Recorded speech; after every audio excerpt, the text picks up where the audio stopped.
मुबारक हो, आप लोगों ने सीट निकाल ली, लेकिन ये आपने किया कैसे? 160 कुल तादाद बनती थी, 169 वोट हासिल कर गए यूसुफ रजा गिलानी साहब। तो क्या समझते हैं? इससे पहले हमने देखा कि कल वीडियोस भी बहुत सारी आई जिसमें अली हैदर गिलानी साहब कह रहे हैं कि वोट किस तरह से जाया करना है, उसका इलेक्शन कमीशन ने नोटिस भी दिया। तो ये अपसेट किया किस तरह आप लोगों ने?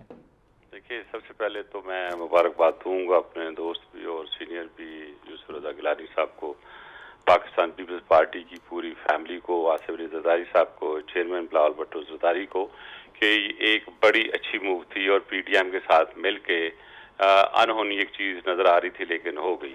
लेकिन बेसिकली आप जो हो गया सो हो गया। आगे देखें आप कि आने वाले वक्त में मैं जो देखता हूँ वो ये है कि गवर्नमेंट के लिए डिफिकल्ट टाइम है, क्योंकि कल से ये डिमांड डेफिनेटली शुरू हो जाएगी कि इमरान खान जो हैं वो वोट ऑफ कॉन्फिडेंस लें, क्योंकि अगर देखा जाए तो एक किस्म की ये अपेरेंटली नो कॉन्फिडेंस है, क्योंकि इलेक्शन में जो आपने देखा उसको मैं नहीं, हर कोई यही कह रहा है। तो ये प्रेशर अगर बढ़ा तो उसमें मैं ये देखता हूँ कि वो डिपेंड करता है कि आईके साहब या और उनकी टीम जो है वो इनको कैसे हैंडल करती है अपने नर्व्स को, क्योंकि ये उनके लिए भी मुश्किल टाइम है और सियासत में ये होता है, डिफिकल्ट टाइम्स आते हैं और पार्टियां अपने आप को संभालती भी हैं।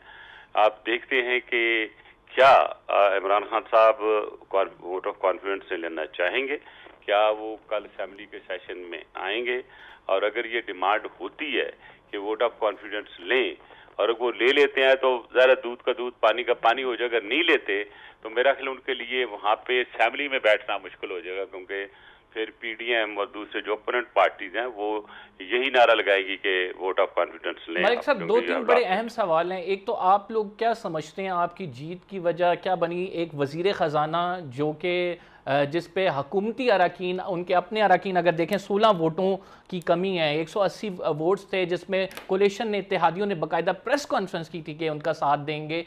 तो ये क्यों नहीं साथ दे सके हफीज शेख साहब का? क्या बुनियादी तौर पे वजह है? देखें जी, मैं ये समझता हूँ कि दिस शोज के पीटीआई के अंदर यूनिटी नहीं है और उसका फुकदान है, और पीटीआई में कुछ ऐसे मामलात रिसेंटली रूनमा हुए हैं जिन्होंने बददिल किया कुछ लोगों को, और कुछ दोस्तियां भी होती हैं। मैंने एक बहुत बड़ा डिटेल से एक आर्टिकल एनालिसिस के साथ लिखा था जिसमें मैंने कहा था कि ये मॉडल जो है लाहौर वाला ये रिपीट होगा इस्लामाबाद में, और वो रिपीट हुआ, और उसमें ऑटोमेटिकली जीत जो थी वो यूसुफ रजा गिलानी साहब ही की बनती थी। मलिक साहब, आप बिल्कुल दुरुस्त फरमा रहे हैं कि दोस्तियां भी होती हैं, कैंडिडेट्स पे भी बड़ा डिपेंड करता है, लेकिन इस इलेक्शन में खसूसन जितनी डिबेट्स हम करते रहे इसमें एक चीज़ जो सामने आई है, एक तो फ्लोर क्रॉसिंग के हवाले से बड़ी डिबेट हुई है, और दूसरा जो वीडियो सामने आई है, अली हैदर गिलानी साहब की वीडियो सामने आई है जिसमें वो बता रहे हैं कि वोट किस तरह से जाया करना है। डू यू थिंक अगर तो उसमें कोई पैसे की लेन देन की बात होती तो बहुत सीरियस होता। अब वो कह रहे थे कि भाई ये वोट जाया कैसे हो सकता है, ये कैसे नहीं हो सकता, उसमें क्या पैडिंग हुई है। नासिर हुसैन शाह साहब की फेडरल लेवल का मिनिस्टर जो है, अगर वो देखें वो गलती कर जाते हैं या उनसे हो जाता है तो फिर ये तो कोई बहुत बड़ी बात नहीं। लेकिन देखना ये है कि इलेक्शन कमीशन फिर ये देखे ना कि भाई ये कैसे हुआ, आखिर ये 9 वोट जो हैं इनवैलिड कैसे हुए, उसमें गलती कैसे आई। बहुत सी ऐसी चीजें, मैं उनको अब छेड़ना नहीं चाहता। मैं समझता हूँ कि हमें इसको आगे चलने का तरीका को निकालना चाहिए ताकि ये जो सिस्टम। मलिक साहब, दो क्वेश्चन जिनका आपसे शॉर्टली आंसर चाहूंगा। एक तो आगे आप लोग क्या करने जा रहे हैं? क्या तहरीक अदम एतमाद की तरफ जाएंगे या फिर लॉन्ग मार्च की तरफ जाएंगे? जो मैं ये लॉन्ग मार्च तो है, ये अनाउंस हो चुका है, आप पता है आपको, चेयरमैन बिलावल भुट्टो जरदारी साहब ने भी और हमारी जो इतनी पीडीएम की लीडरशिप है उन्होंने कहा हुआ कि हम लॉन्ग मार्च की तरफ जाएंगे। लेकिन लॉन्ग मार्च से पहले मैं ये समझता हूँ, जो कि अभी डिमांड भी आ चुकी है रेजिग्नेशन की फ्रॉम आर चेयरमैन, तो मैं ये समझता हूँ कि ये वोट ऑफ कॉन्फिडेंस के लिए कहेंगे इमरान खान साहब को, जो कि मेरा ख्याल है कि उनकी पार्टी रेजिस्ट करेगी और ये एक बोन ऑफ कंटेंशन बनेगी, एक टेंशन की इस्लामाबाद। तो आने वाले को 2 हफ्ते इस्लामाबाद में मुझे ज्यादा टेंशन नजर आ रही है, और उसमें इस टेंशन में खुदा ना करे कि कोई सिचुएशन ऐसी वर्स्ट हो जाए कि जिसमें कुछ चीजों को संभलेना और वो इस अंदाज से चल पड़े कि कोई नेगेटिविटी। ठीक, एक आखिरी क्वेश्चन ले लीजिएगा, और वो क्वेश्चन ये है, क्या आप लोग अब इस फ्लोर क्रॉसिंग के हवाले से आईनी तरमीम करेंगे?